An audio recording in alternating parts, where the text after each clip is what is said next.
mkate. Wewe ni waziri katika nchi, badili mawe haya kuwa mkate. Kweli waziri huyu baada ya miezi mitatu tu ana ghorofa 10, ana mabasi 100. Na mie vijana wangu, chochote mtakachokipata kama viongozi na hata kama waumini, shetani yuko nyuma anataka kuwajaribu. Badili mawe kuwa nini? Mkate. Ukinikubalia utaingia katika uovu na dhambi, utakuwa umeshiriki katika kuharibu neema na baraka tulizozipokea kutoka kwake Mwenyezi Mungu. Leo ni miaka 2025. Kipindi hiki tunapojaliwa neema ya jubilei kuu ya kanisa, neema ya miaka 2025 ya imani yetu, ni miaka 2025 ya uinjilishaji. Lakini ndugu zangu, tuseme nini juu ya imani? Ni imani juu ya huyu aliyesulubiwa, aliyekufa, lakini hatimaye siku ya tatu akafufuka. Ni imani yetu kwake Bwana wetu Yesu Kristo. Imani ya Kristo mfufuka imedumu na kuenea ulimwenguni kote, kama yeye alivyowaagiza wanafunzi wake alipokuwa akiwaaga, enendeni ulimwenguni kote mkaihubiri Injili kwa kila kiumbe. Aaminiye na kubatizwa, huyo ataokoka; asiyeamini, huyo atahukumiwa. Ndivyo agizo la Bwana wetu Yesu Kristo, mzaliwa wa Bethlehemu katika mazingira duni ya kawaida, lakini ni huyo aliyeenda kwa Yohane Mbatizaji ili abatizwe, na Mwenyezi Mungu akamtambulisha kwetu, huyu ni mwanangu mpendwa wangu ninayependezwa naye. Na pale mlimani anatambulishwa tena, huyu ni mwanangu mpendwa wangu ninayependezwa naye, na ikaongezwa, msikilizeni yeye. Ni miaka 2025 ya kumsikiliza Kristo, kumfuata Kristo, kufuata maagizo yake, kufuata maelekezo yake na kuifuata sura yake, sera tutakayoifuata ili tuweze kufika mbinguni. Bwana wetu Yesu Kristo ametufundisha, heri maskini wa roho, maana ufalme wa mbinguni ni wao. Hayo ndiyo maagizo msingi na sera muhimu ambayo anaitangaza kwa ulimwengu. Ametutangazia sisi ili kweli kama tunataka tuokoke, basi tuyafuate mafundisho hayo aliyoyafundisha yeye pale mlimani. Imani kwa Kristo, ndugu zangu, imeenezwa kwa ushujaa mkubwa, imeenezwa kwa imani kubwa, imani ya wale waliomfuata yeye tangu alipoanza kufundisha kule Nazareti mpaka alipoangukia katika mikono ya majangili, mikononi mwa Wayahudi. Kanisa, ndugu zangu, limeenezwa daima kwa nguvu ya Roho Mtakatifu. Pokeeni Roho Mtakatifu. kanisa imeenezwa kwa nguvu ya Roho Mtakatifu. Miaka hii 2025 imekuwa ni neema kwa wana wa Mungu, imekuwa ni neema kwa wote wanaompenda Kristo kuipokea neema hii isiyolazimishwa. Imani kwa Kristo ni imani iliyopokelewa kizazi baada ya kingine bila kulazimishwa. Haijaenezwa kwa fujo wala kwa vurugu, haijaenezwa kwa vita wala haikuenezwa kwa njia ya vitisho. Ni wana wa Mungu waliopokea Roho Mtakatifu wakagusa mioyo ya watu, wakatugusa sisi sote. Sote tunaamini katika Kristo, sio kwa kulazimishwa, sio kwa nguvu, bali kwa neema hiyo iliyoshushwa nayo na Roho Mtakatifu siku ile ya Pentekoste. Lakini pia tukubali ziko nyakati ambapo wanakanisa walishawishika na kutamani kutumia njia ovu, njia potofu za kueneza imani hii takatifu. Hawa walikemewa, hawa walikatazwa, na kanisa lilichukua hata majukumu na uamuzi wa kuomba msamaha. Ni miaka 2025 za uinjilishaji wa imani yetu katika Kristo, imani iliyotufikia kwa njia ya amani, kwa njia ya furaha. Kila mmoja aliguswa kwa namna yake, japokuwa kweli kukubali, wapo ambao kwa kuiga mifano ya wengine walitaka hata kutumia vitisho, kutumia nguvu, lakini hawa walikemewa na kanisa kama Bwana wetu Yesu Kristo alivyomkemea Petro. Bwana wetu Yesu Kristo amewauliza wanafunzi wake, hivi watu wanasema kuwa mimi ni nani? Wewe ni Kristo mwana wa Mungu aliye hai. Na Bwana wetu Yesu Kristo aliwaambia, mmejibu vyema, lakini mimi ni mtumishi wake Mwenyezi Mungu. Bado kitambo kidogo Mwana wa Adamu ataangukia katika mikono ya wanyang'anyi,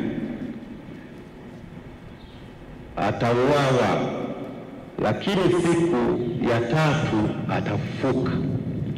Kristo ni mtumishi, ni mwana wa Mungu aliyekuja kuwaokoa wanadamu kutoka katika giza nene la dhambi.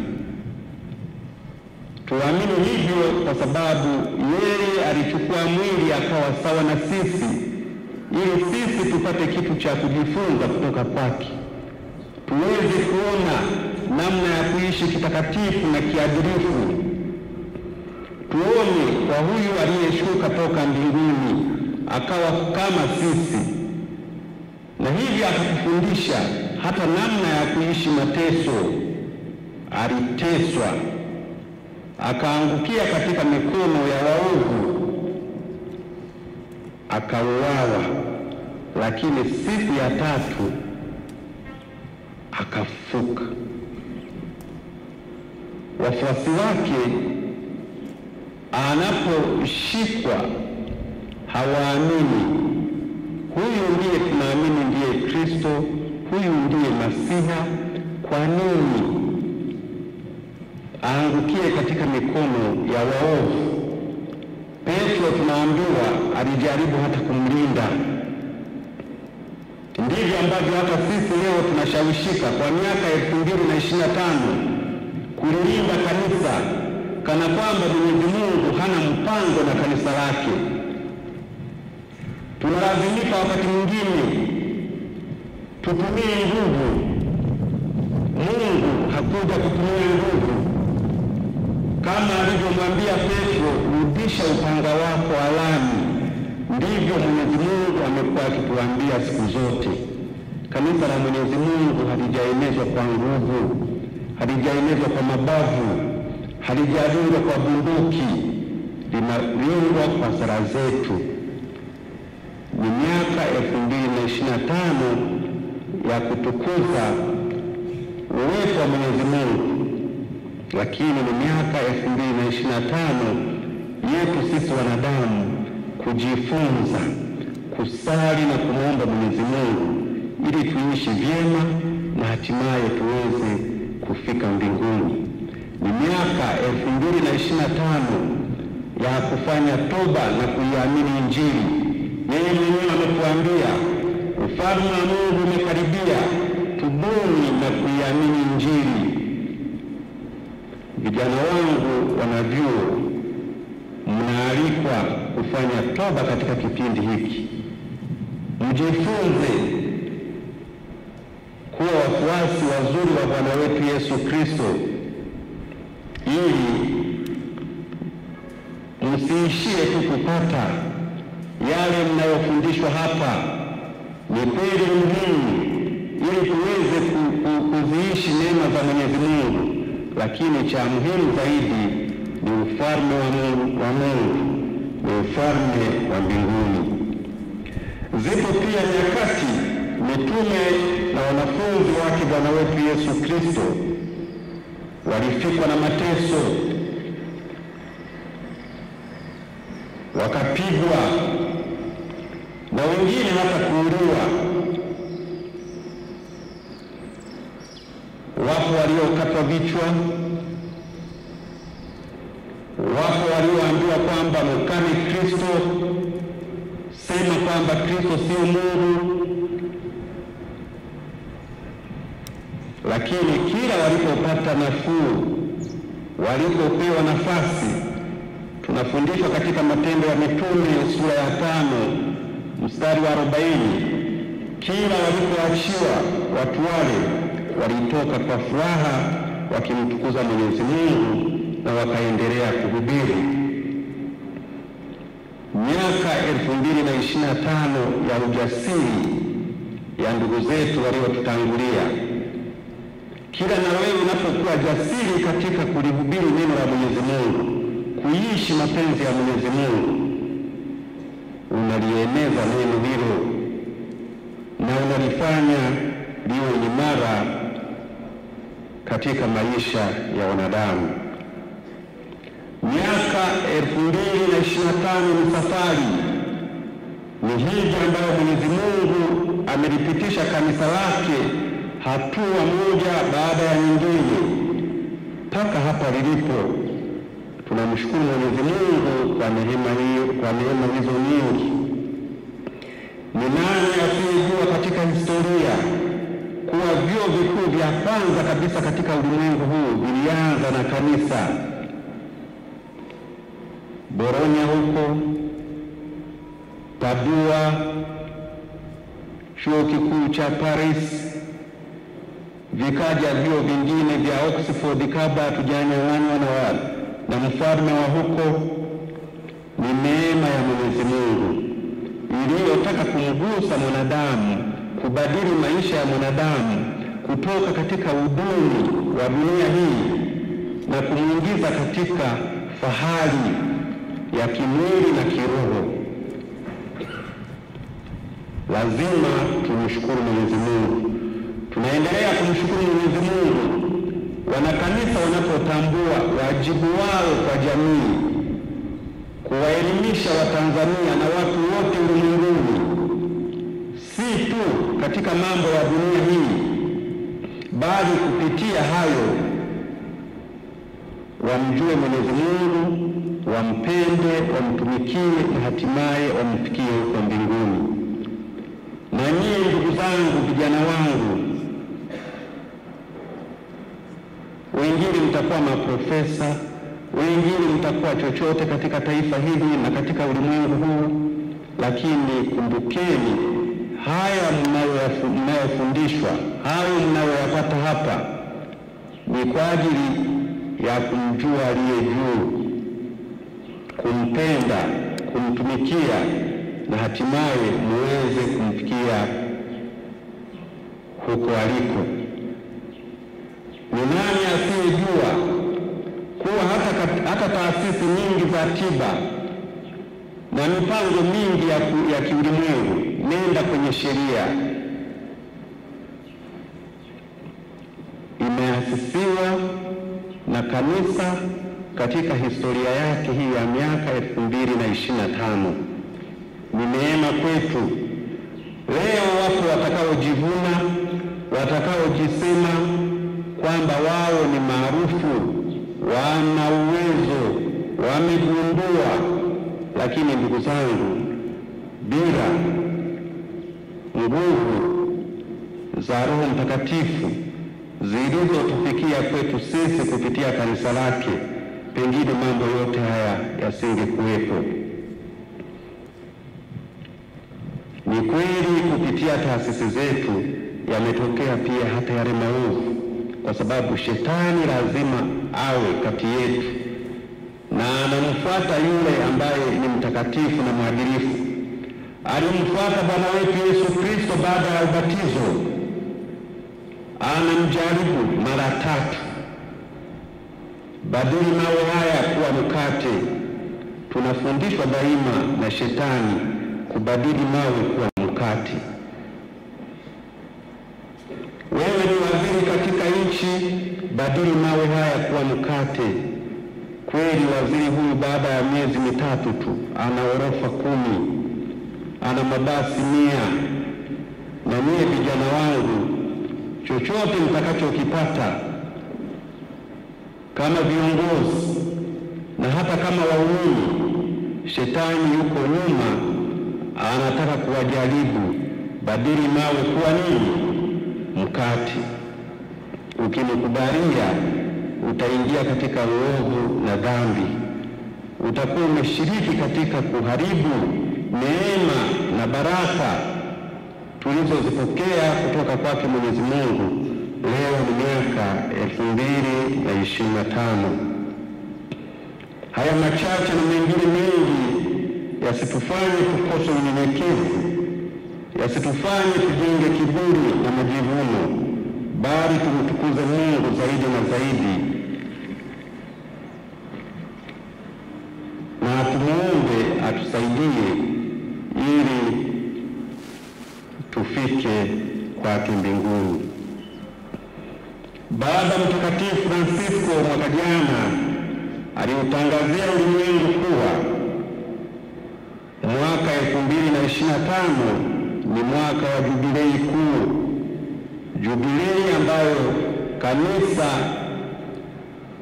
limekubali kuiadhimisha daima kila baada ya miaka 25.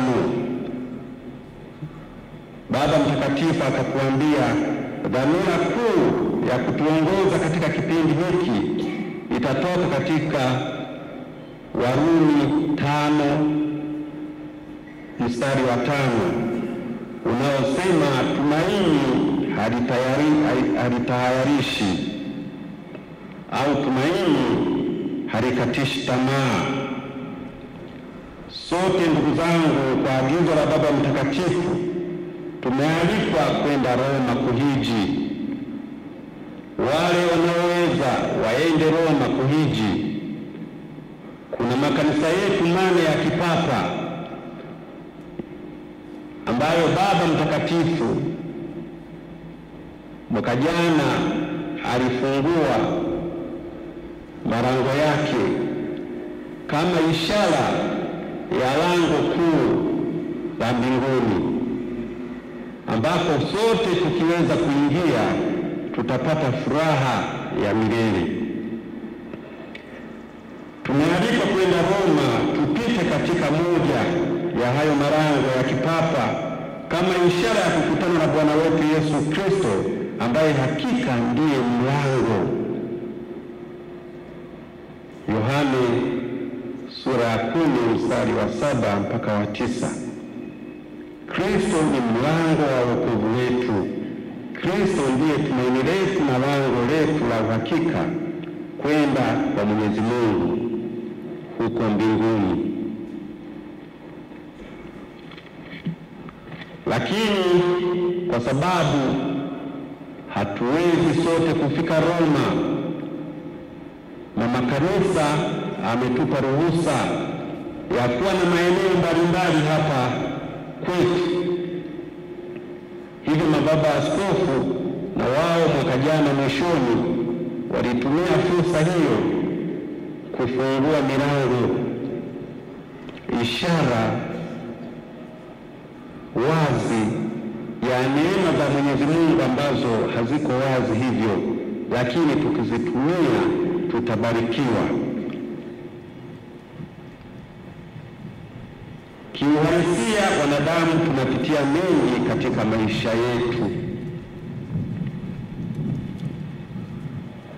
Kuna changamoto chungu nzima zinazotukabili, kila mmoja kwa namna yake na nafasi yake, kila mmoja kwa wakati wake, na kila mmoja kwa kiwango tofauti tofauti na mwenzake.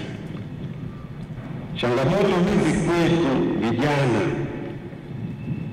changamoto hizi hasa kwenu nyinyi vijana wetu, zimo kati yenu, katika familia zenu, ziko kila mahali. Kwa kijana wa leo, changamoto hizi ni nyingi. Kuna nadharia nyingi kweli ulimwenguni leo, ideolojia za kimwili, za maisha yetu ya kimwili, za kijinsia, anasa za kila aina, mahangaiko ya kimasilahi. Vijana wetu leo, tofauti na ilivyokuwa jana, wanahangaika hata kupata kazi. Sisi tuliotangulia kulimaliza form 4, unamaliza form 4 unapata kazi. Mimi nilimaliza form 4 nikafundisha form 4 wenzangu.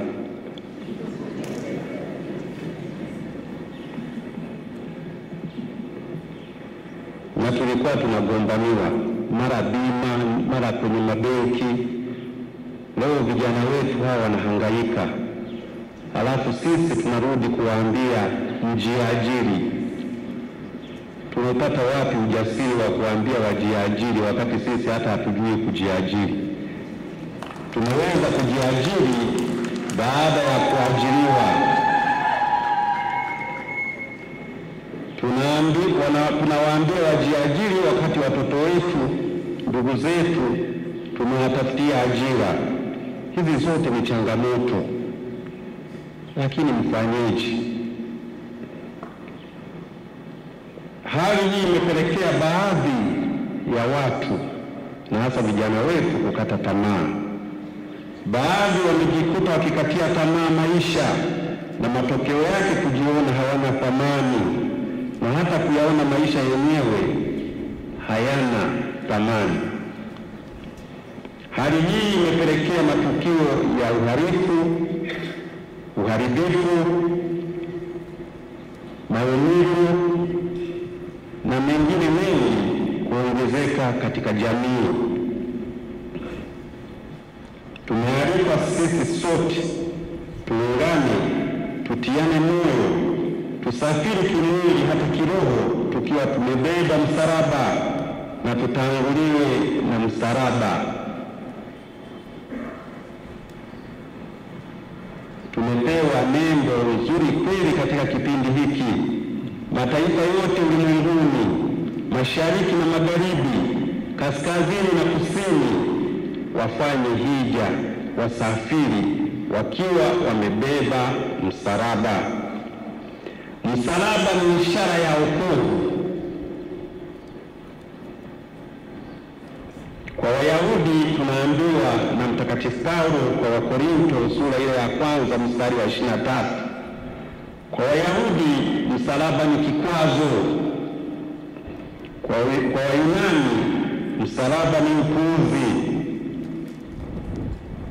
Msalaba ni ishara ya udhaifu ni ishara ya ujinga, ni ishara ya ushamba, ishara ya kupitwa na wakati. Na wengine sisi tunakubaliana na hayo, tunaogopa hata kufanya ishara ya msalaba, tunaogopa kuvaa rozari, tunaogopa kuvaa misalaba.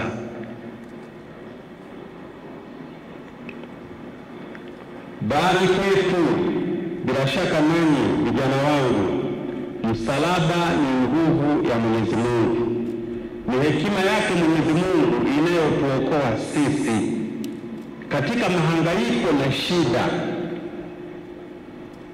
Kapige magoti mbele ya msalaba,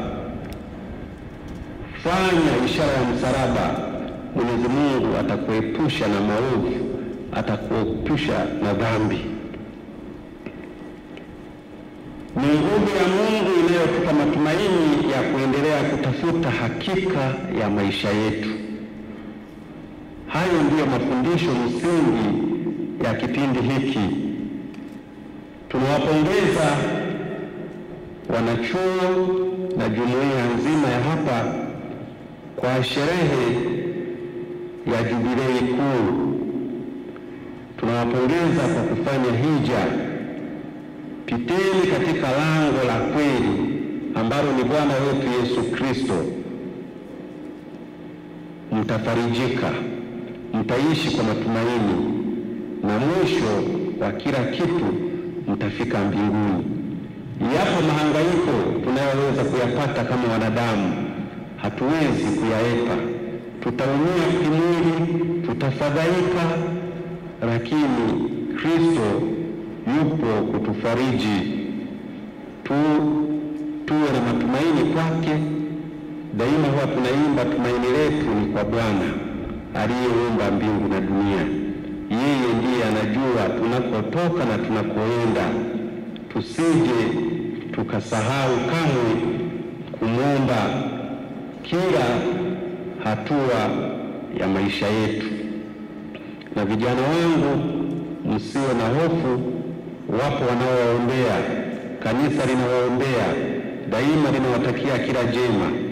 Na hatuachi kuhimiza ulimwengu wa leo na mataifa yetu ya leo yajibidishe kuhakikisha vijana wetu hawafikwi na adha na mahangaiko miaka yote ya maisha yao. Lazima sisi kanisa na jamii kwa ujumla tujibidishe kutafuta kila aina ya suluhisho ili vijana wetu waishi kwa amani na waishi kwa furaha. Lakini hatuwezi kuacha kuambia tumaini lao daima liwe ni kwa Mwenyezi Mungu. Hakuna njia yoyote ya mkato. Lazima wajifunze kuubeba msalaba, tena watangulie na msalaba. Kila hatua ya maisha wanayoipitia, msalaba uwe mbele, wauone wakimtukuza na kumshukuru Mwenyezi Mungu kwa kila jambo. Tunawapongeza sana uongozi wa chuo chetu kwa haya makubwa mnayoyafanya. Chuo chetu hiki kati ya vyuo tulivyo navyo bila shaka ndio cha mwisho, lakini maajabu wanayoyafanya sasa wanakuwa wa kwanza. Hongereni sana. Haya mnayoyafanya mmeyafanye kweli kwa sifa na utukufu wake Mwenyezi Mungu, sio kwa sifa ya mtu yoyote. Hapo mtabarikiwa, na wale wote watakaopita hapa Mwenyezi Mungu atawabariki. Tunawatakia kila jema na Mwenyezi Mungu awabariki sana. Tumsifu Yesu Kristo.